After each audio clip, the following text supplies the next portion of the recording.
स्वयंप्रभा नायक कौन है स्कूल समस्या स्कूल समस्या जो दुईटी मात्र घर गोटे पुराणा जो गृहटी अच्छी 126 पिला से पुराणा गृहटी पूरा परित्यक्त अवस्था तार फाटी पानी पड़ुची छुआ बसवा समस्या होने शिक्षक आमर अभाव जो 3 जन शिक्षक जड़े रेकर्ड पत्र कला प्रधान शिक्षक आउ 2 जन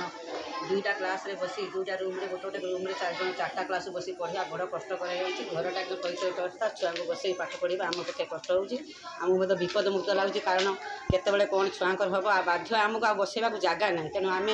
कौन करूँ तेणु बाध्य होइके आम से पढ़ाऊँ से भगवान भरसा रखी आम पढ़ाऊँ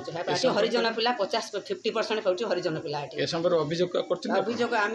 डीपीसी रू आसी बारंबार कहूँ ऑफिस को जाकि कौन कहूँ आगुरी जन डीपीसी को लिखित आकार जनइलु सीएससी माध्यम जनइलु डीपीसी रू आसी कर्मचारी को आम दृष्टिगोचर कराइलु से कहते हाँ आम जमी घरटा को ये करूँ कि कौन आज पर्यटन आज 5-6 वर्ष है कौन